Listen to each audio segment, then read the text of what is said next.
आज हम देखेंगे बेसिक बैंकिंग।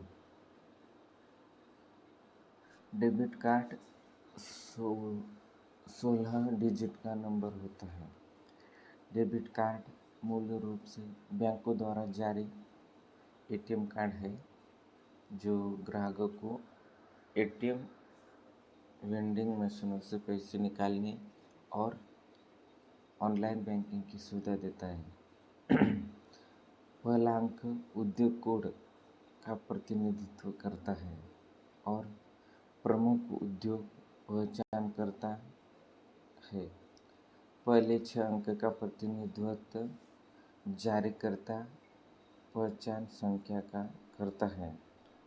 7वें 15वें अंक किसी के बैंक खाता संख्या से जुड़े होते हैं। हालांकि वे सीधे उपयोगकर्ता के खाते के बारे में कुछ भी नहीं बताते हैं। अंतिम अंक चेक अंक के रूप में जाना जाता है जो कार्ड की वैधता की जांच और पुष्टि करता है। सार्वजनिक क्षेत्र के बैंक बैंक दो प्रकार के होते हैं। सार्वजनिक क्षेत्र के बैंक होते हैं और दूसरा निजी क्षेत्र के बैंक होते हैं। अब सार्वजनिक क्षेत्र के बैंक में जानकारी। भारतीय बैंकिंग प्रणाली में सहकारी ऋण संस्थानों के अलावा 12 सार्वजनिक क्षेत्र के बैंक और 22 निजी क्षेत्र के बैंक और 44 विदेशी बैंक, 56 क्षेत्रीय ग्रामीण बैंक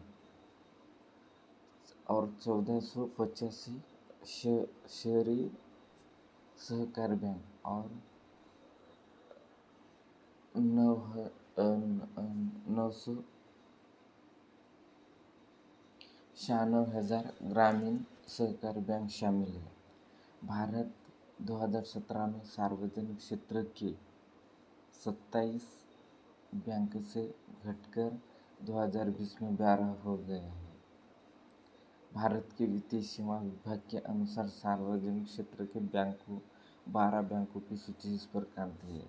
सार्वजनिक क्षेत्र के बैंक 2020 से 12 है और वो बैंक है bank of Baroda, bank of India, bank of Maharashtra, Canara bank, central bank of India, Indian bank, Indian overseas bank, Punjab national bank PNB, Punjab and Sindh bank, union bank of India और यूको बैंक और SBI state bank of India. Mobile money identify MMID. Mobile money identifier या MMID उस bank ग्राहक की 7 अंकों की संख्या है जो मोबाइल बैंकिंग का उपयोग करता है। इस नंबर का उपयोग तब किया जाता है जब आप आईएमपीएस फंड ट्रांसफर विधि का उपयोग करके पैसे भेजने या प्राप्त करने का प्रयास करते हैं। एमएमआईडी कोड में पहले 4 अंक आईएमपी सेवाओं को प्रदान करने वाले बैंक की विशिष्ट आईडी संख्या होती है।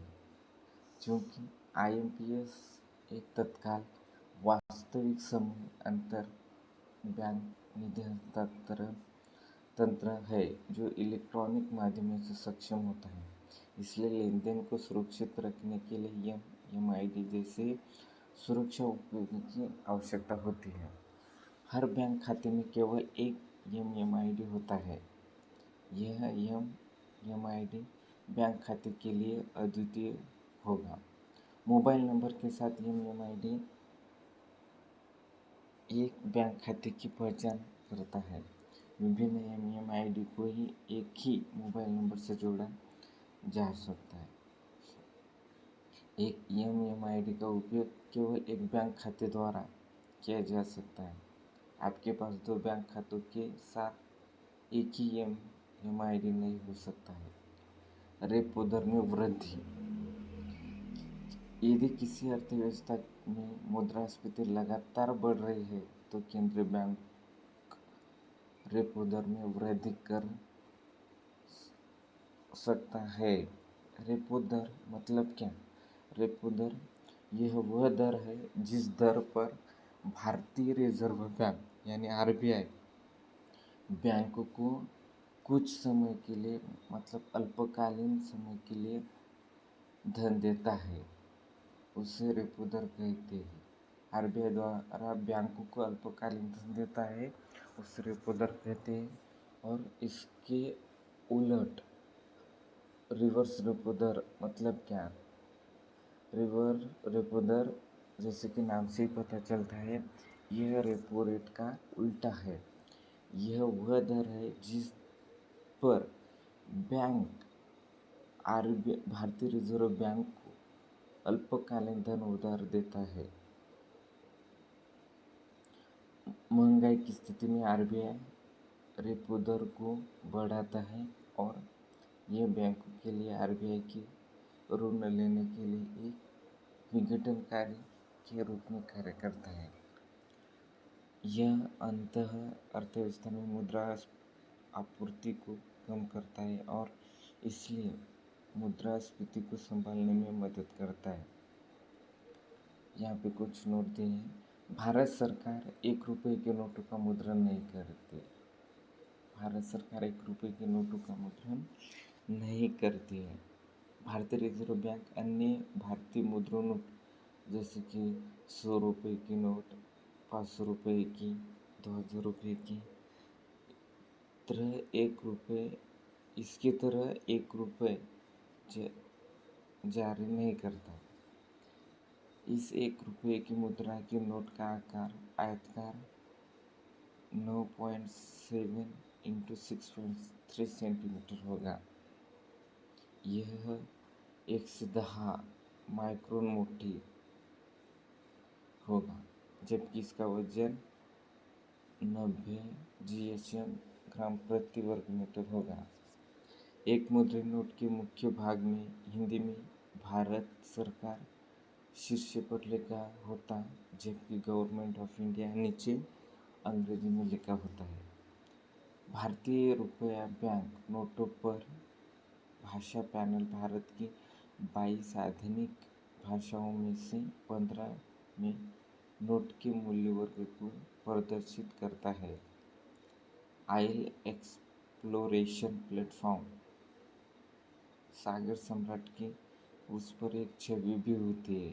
सागर सम्राट के नोट पर एक छवि होती है। बैंकिंग कौन सा क्षेत्र? बैंकिंग तृतीय क्षेत्र है, जैसे कि प्रथम क्षेत्र, द्वितीय क्षेत्र और तृतीय क्षेत्र। तृतीय क्षेत्र में मैक्सिमम सर्विस प्रोवाइड करने वाली बातें आती है, जैसे कि बैंकिंग की एक सर्विस प्रोवाइड है। बैंकिंग तृतीय क्षेत्र के अंतर्गत आती है। तृतीय क्षेत्र जैसे सेवा क्षेत्र के रूप में भी जाना जाता है। इसमें परिवहन, बैंकिंग, भंडारण, संचार आदि शामिल है। ये तृतीय क्षेत्र में शामिल है। प्राथमिक क्षेत्र वह है जो प्रकृति पर निर्भर होते हैं और कच्चे माल का उपयोग करता है, इसलिए कृषि, मछली पकड़ना, खनन आदि शामिल प्राथमिक क्षेत्र में है। द्वितीय क्षेत्र का संबंध निर्माण, प्रसंस्करण आदि से है। NABARD national bank for agriculture and rural development, ये नाबार्ड का फुल फॉर्म है। N for national bank, A for agriculture, A for and, R for rural and D for development।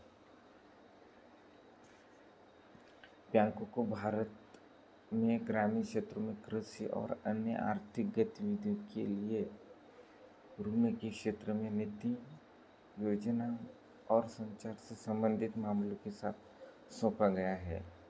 NABARD वित्तीय समावेशी नीति विकसित करने में सक्रिय है। अब देखेंगे स्टेट बैंक के बारे में जानकारी।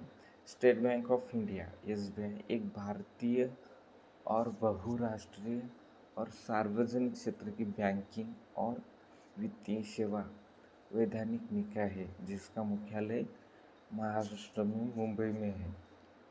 एसबीआई विश्व का सबसे बड़े में से 43वीं सबसे बड़ी बैंक है। ICICI bank. ICIC bank limited एक भारतीय और बहुराष्ट्रीय बैंकिंग और वित्तीय सेवा कंपनी है जिसका वडोदरा गुजरात में पंजीकृत कार्यालय और मुंबई महाराष्ट्र में कॉरपोरेट कार्यालय। आईसीआईसी बैंक का मुंबई महाराष्ट्र में कॉरपोरेट कार्यालय है और गुजरात में वडोदरा में उसका पंजीकृत कार्यालय। आईएमएफ वैश्विक मौद्रिक सहयोग को बढ़ावा देने, वित्तीय स्थिरता को सुरक्षित करने, अंतर्राष्ट्रीय व्यापार को सुविधाजनक बनाने और उच्च रोजगार और स्थायी आर्थिक प्रक्रिया को बढ़ावा देने और दुनिया भर में गरीबी को कम करने के लिए एक विश्व संगठन है जो कि आईआईएम कहा जाता है। देश कोटा पद्धति के माध्यम से फूल के लिए धन का योगदान करते हैं, जिसमें से भुगतान समस्याओं के संतुलन का अनुभव करने वाले देश पैसे उधार ले सकते हैं। इन दोनों शर्तों से यह सुनिश्चित होता है कि उधार लेने वाला देश आईएमएफ को चुकाने के लिए तैयार है, जिससे देश अपनी संतुलन भुगतान समस्याओं को हल करने की कोशिश नहीं करेगा, जो अंतर्राष्ट्रीय अर्थव्यवस्था को नकारात्मक रूप से प्रभावित कर सकता है। आईएमएफ 27 दिसंबर 1944 को स्थापित गया था और वाशिंगटन डीसी संयुक्त राज्य अमेरिका में इसका मुख्यालय है। वाशिंगटन डीसी आईएमएफ का। अब देखेंगे पूर्व स्वतंत्र चरण, जो 1786 से 1947 तक बैंकिंग के बारे में जानकारी। भारत में बैंकिंग प्रणाली का उद्गम 1786 में बैंक ऑफ कलकत्ता की स्थापना के साथ हुआ। 19वीं शताब्दी में ब्रिटिश ईस्ट इंडिया कंपनी के चार्टर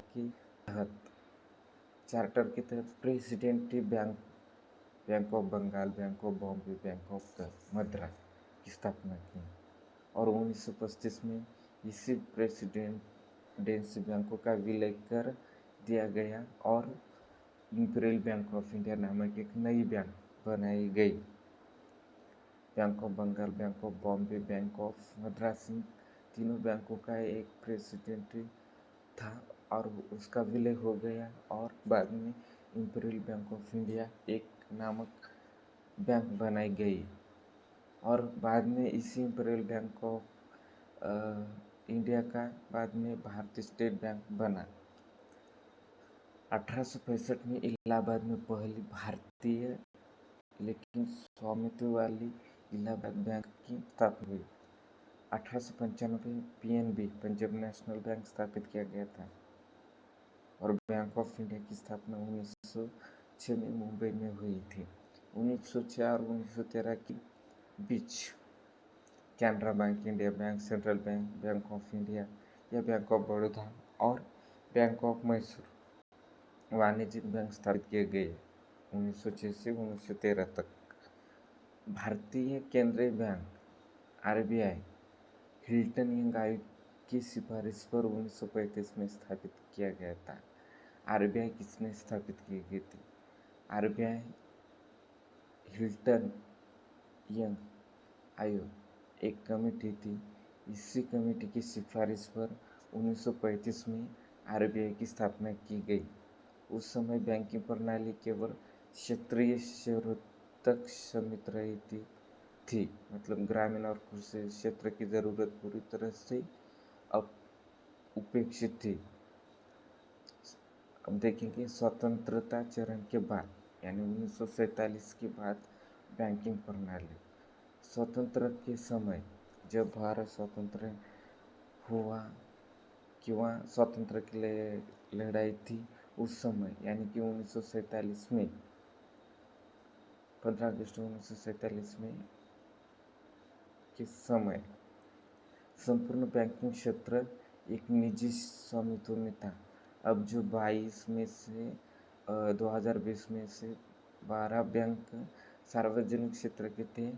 तब 1947 में संपूर्ण जितने भी बैंकिंग क्षेत्र थे वो सब निजी क्षेत्र में था और देश की ग्रामीण आबादी को अपनी आवश्यकता के लिए छोटे उधारदाताओं पर निर्भर होना पड़ता था।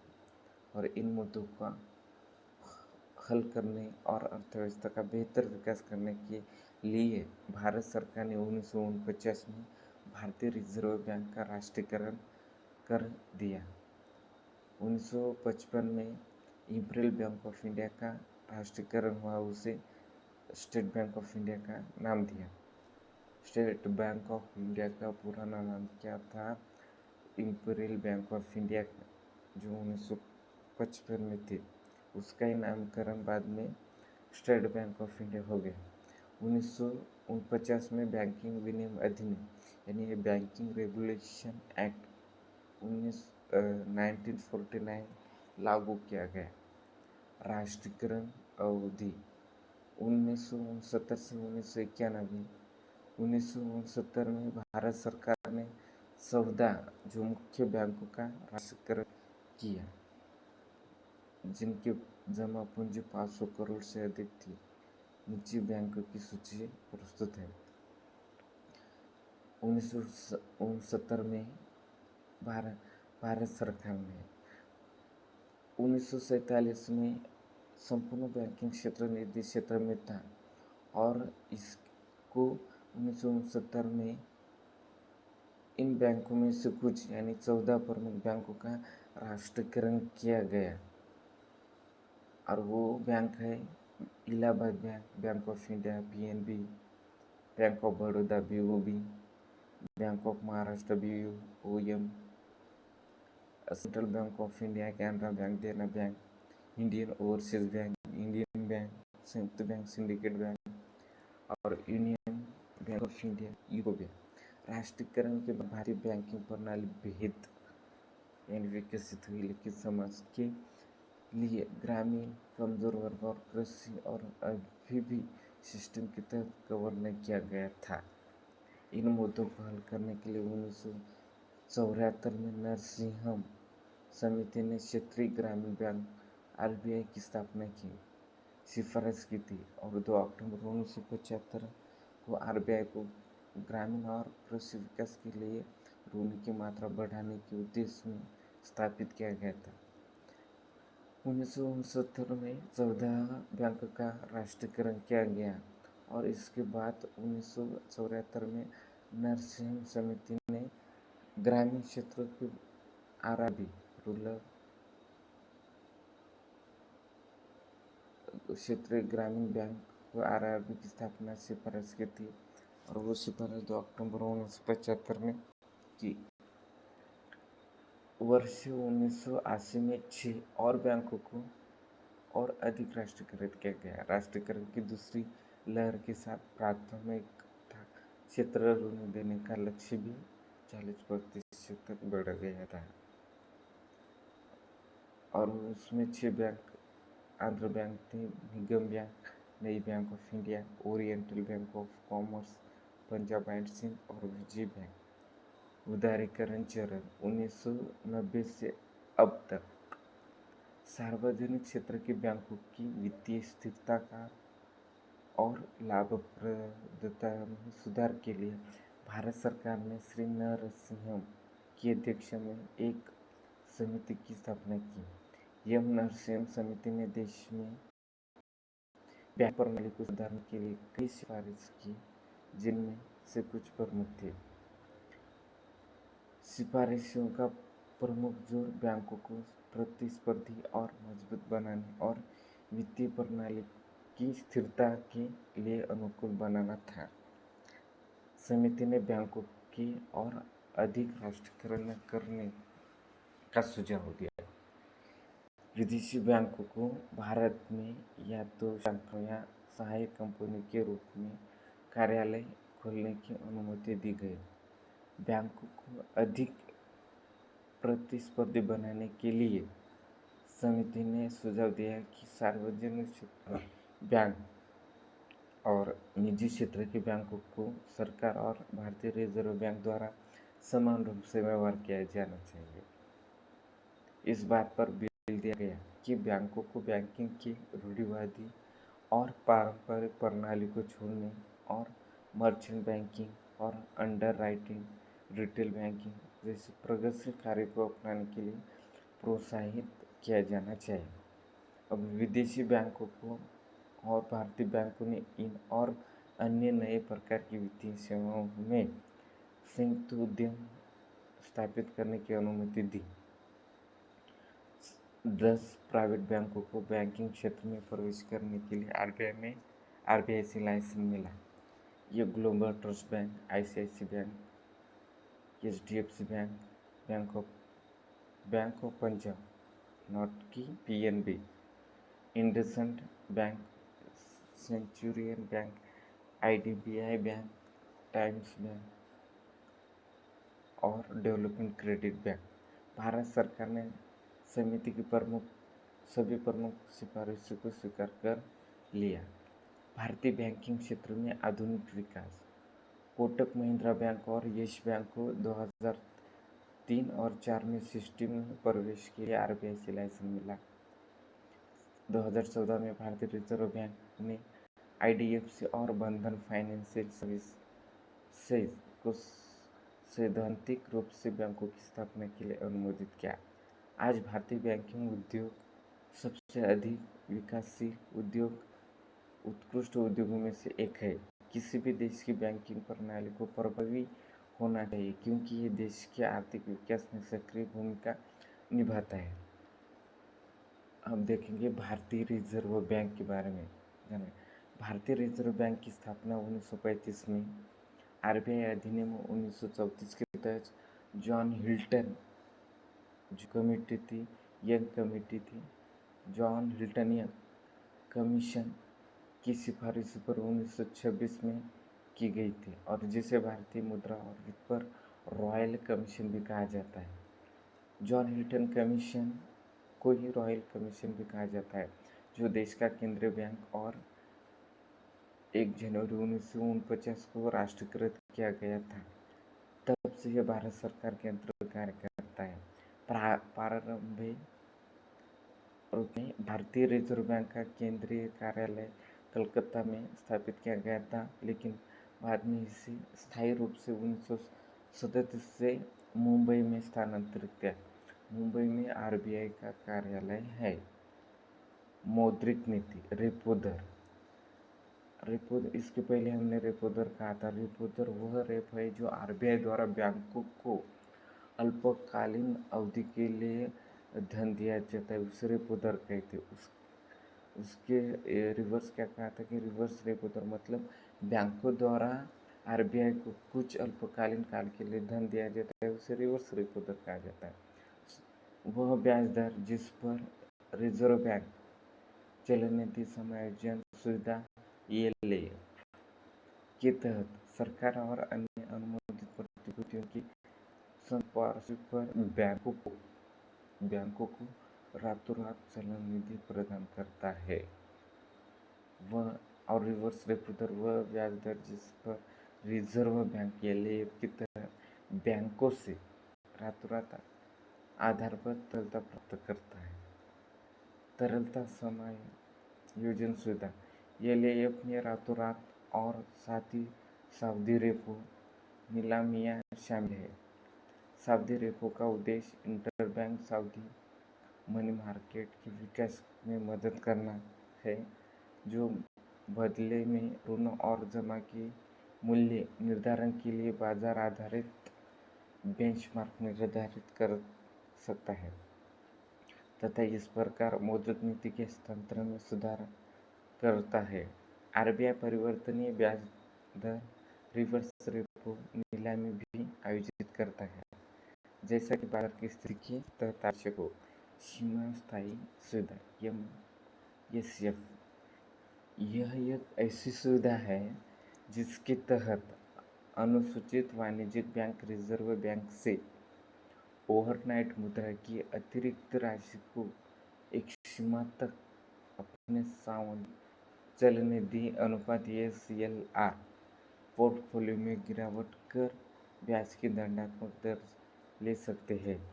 ये बैंकिंग प्रणाली को अप्रत्याशित चलनिधि झटकों के खिलाफ सुरक्षा बॉल का कार्य करती है। कॉरिडोर एमएसएफ दर और रिवर्स रेपो दर भारी औसत कॉल मनी दर में दैनिक संचालन के लिए कॉरिडोर को निर्धारित करते हैं। बैंक दर यह वह दर है जिस पर रिजर्व बैंक विनिमय बिल या अन्य वाणिज्यिक पत्रों को खरीदने या बदलने के लिए तैयार है। बैंक दर भारतीय रिजर्व बैंक अधिनियम 1934 की धारा 49 के तहत प्रकाशित की गई है। यह दर एमएसएफ दर से जुड़ी हुई है, इसलिए जब एमएसएफ दर पॉलिसी रेपो दर रेट के साथ बदलती है तो स्वचालित रूप से परिवर्तित होती है। नकद आरक्षित अनुपात यानी CRR निव्वल मांग और संदेयताओं की हिस्सेदारी जो बैंकों को रिजर्व बैंक में नकदी शेष के रूप में रखनी होती है और इसे रिजर्व बैंक द्वारा समय समय पर भारत के राजपत्र में अधिसूचित किया जाता है। निव्वल मांग और संदेयताओं की हिस्सेदारी जो कि बैंकों को रिजर्व बैंक में नकदी शेष के रूप में रखनी होती है और इसे रिजर्व बैंक द्वारा समय समय पर भारत के राजपत्र में अधिसूचित किया जाता है। सावधि चलनिधि अनुपात SLR निव्वल मांग और संदेयताओं की हिस्सेदारी जो बैंकों को आभारित सरकारी प्रतिभूतियों, नकदियों और स्वर्ण जैसे सुरक्षित व चल आस्तियों में रखना होता है। SLR में परिवर्तन अक्सर निजी क्षेत्र के लिए उधार देने की बैंकिंग प्रणाली में संसाधनों की उपलब्धता को प्रभावित करता है। खुला बाजार परिचालन OMO इनमें सरकारी प्रतिभूतियों की एक मुफ्त खरीद बिक्री, टिकाऊ चलनिधि डालना, अवशोषित करना क्रमश दोनों शामिल है। बाजार स्थितीकरण योजना MSS मौद्रिक प्रबंधन के लिए इस लिखत को वर्ष 2004 में आरंभ किया गया। बड़े पूंजी प्रवाह से उत्पन्न अधिक स्थायी प्रकृति की अधिशेष चलनिधि को अल्पकालीन सरकारी प्रतिभूतियों और राजस्व बिलों की बिक्री के जरिए अवशोषित किया जाता है। जुटाए जाने वाली नकदी को रिजर्व बैंक के पास एक अलग सरकारी खाते में रखा जाता है। RBI रेपो रेट 16 मई 2022 से रेपो दर 4.40% है। बैंक दर 4.25% है।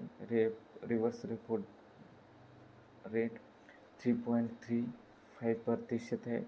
सीमांत स्थायी सुविधा दर 4.25% है। रिजर्व बैंक के 25वें गवर्नर RBI के अब तक 25 गवर्नर हुए हैं और 25वें गवर्नर 1935 में RBI की स्थापना के बाद यंग ह्यूस्टन कमेटी के तहत RBI की स्थापना हुई थी और भारतीय रिजर्व बैंक की अब तक कुल 25 गवर्नर RBI को संभाल चुके हैं। रिजर्व बैंक के पहले गवर्नर सर ओसबोर्न स्मिथ थे और वर्तमान में नवनियुक्त पूर्व वित्त सचिव व वित्त आयोग के वर्तमान सदस्य शशिकांत दास बनाए गए हैं, जिन्होंने 11 दिसंबर 2008 को पद ग्रहण किया। रिजर्व बैंक के 25वें गवर्नर बने। बैंक के बारे में कुछ महत्वपूर्ण। इलाहाबाद बैंक 1865 में स्थापित हुई। इलाहाबाद बैंक भारत का सबसे पुराना और सार्वजनिक क्षेत्र का बैंक है, जिसकी शाखाएं पूरे भारत में है और यह पिछले 145 वर्षों से ग्राहकों को सुविधा देती है। इम्पीरियल बैंक ऑफ इंडिया का नाम 1950 में 55 में बदलकर स्टेट बैंक ऑफ इंडिया कर दिया गया। भारतीय बोर्ड द्वारा प्रबंधित सीमित देयता के साथ भारत का पहला बैंक अवध वाणिज्यिक बैंक था। यह फैजाबाद में वर्ष 1881 में स्थापित किया गया था। पीएनबी पंजाब नेशनल बैंक केवल भारतीय द्वारा प्रबंधित पहला बैंक है जिसे वर्ष 1895 में लाहौर में स्थापित किया।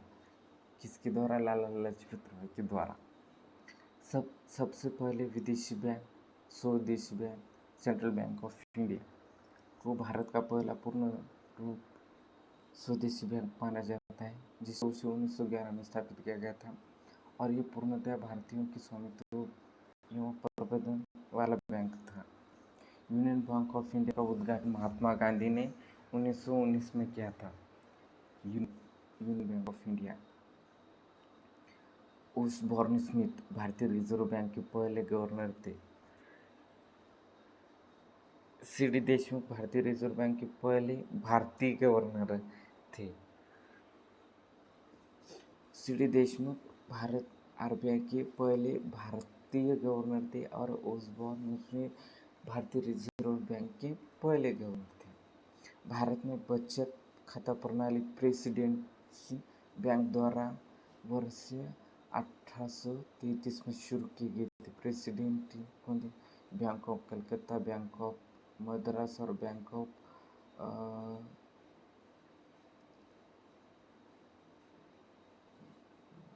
क्या था? एक मिनट हम देखेंगे। एक प्रेसिडेंट बना से याद नहीं आ रहा हूँ। आज देखेंगे कहाँ गया। सेंट्रल बैंक ऑफ इंडिया हो गया। हाँ, विदेश में बैंक खोलने वाला पहला भारतीय बैंक बैंक ऑफ इंडिया था और इस बैंक द्वारा वर्ष 1946 में लंदन में एक शाखा स्थापित की गई थी। आईसीआईसी बैंक इंटरनेट सुविधा प्रदान करने वाली पहली बैंक थी। Central bank of India credit card शुरू करने वाला पहला सार्वजनिक बैंक था। आईसीआईसी बैंक मोबाइल एटीएम प्रदान करने वाली और साथ में इंटरनेट बैंकिंग सुविधा प्रदान करने वाली पहली बैंक थी। स्टेट बैंक ऑफ इंडिया की विदेशी शाखाओं की संख्या सर्वाधिक है। बैंकिंग प्रणाली की सबसे पहले भारत में पहला बैंक ऑफ हिंदुस्तान था। 1770 में भारतीयों द्वारा प्रबंधित पहला बैंक अवध वाणिज्यिक बैंक था। भारतीय पूंजी के साथ पहला बैंक पीएनबी था। बैंक के संस्थापक देखिए, कहा था मैंने पहले, लाला लाजपत राय थे। भारत में पहला विदेशी बैंक HSBC है। ISO सर्टिफिकेट पाने वाला पहला बैंक कैनरा बैंक है। भारत के पहला भारतीय बैंक बैंक ऑफ इंडिया है। एटीएम शुरू करने वाला पहला बैंक HSBC है। 1987 में मुंबई में पहले बैंक के पास एक joint stock public bank oldest Allahabad में है। पहला universal bank ICICI bank. ICICI का full form industrial credit and investment corporation of India है।